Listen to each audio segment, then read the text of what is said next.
Dami. Daming anay tayo.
Daming anay din yun.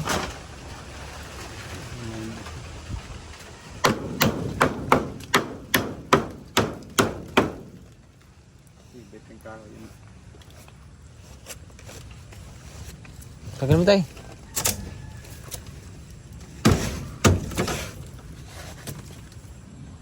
Kuryente baga sila yun. Wala ho. Solar ho.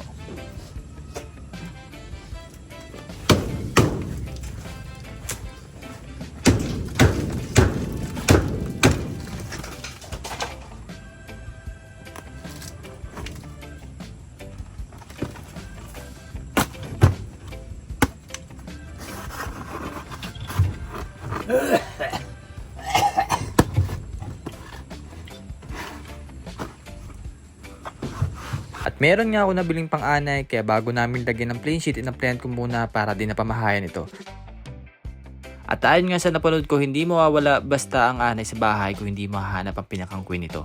Ngunit ang purpose lang ng paglalagay ko nito para maiwasan ang pagkasira ng iba pang mga kahoy. Kaya ginawa ko dito, nilagyan ko bawat sulok ng bahay ni Tatay Eddie. Effective ka naman dahil kapag may nakikita akong anay at pinapatakan ko ng solusyon, minuto lang ay tigok na.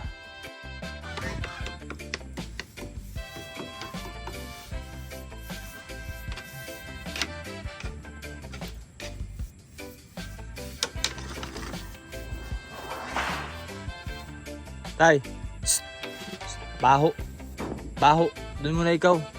Doon ka muna. Grabe. Bahay.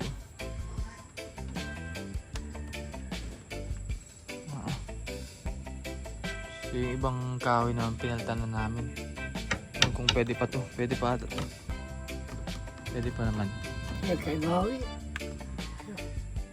Mamaya. Ang daming bigas si Tatay Eddie, oh. Oh.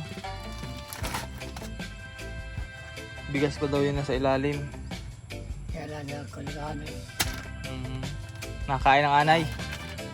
Lahat pala rin na adjust natin. Adjust. Adjust. Oh, matutuluan ito. Ha? Oh?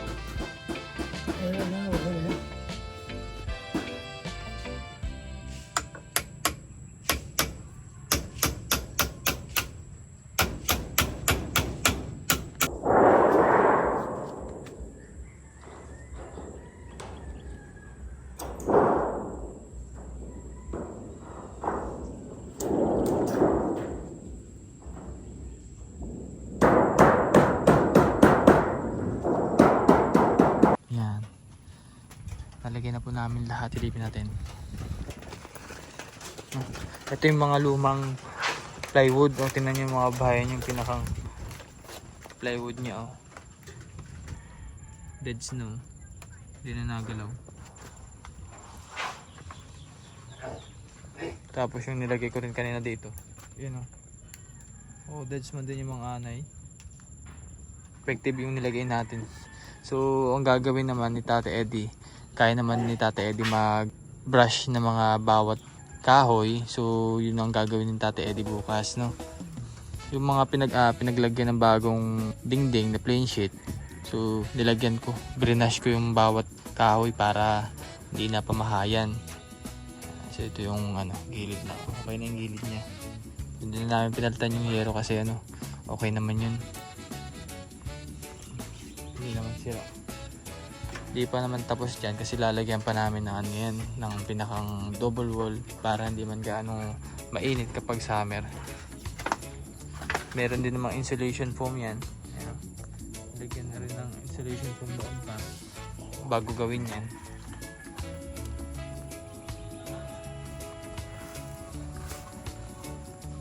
Okay, salamat sa lahat sa ginawa bahay. Kung sakali pagkain mo po yan. Marami pa marami pa. Marami pa daw kasi yung mga bigas nila sa loob, dahil pa. Una. Hanggang ngayon pa ito sa moob. Oo. Kaya bigyan ko sa'yo basta Yung nagkabigay sa akin di pagkain. Siya lang kasi siya lang kasi nakain mga bike, kaya marami pa mga natirang bigas. Lagyan mo ng Tatay Rene yan.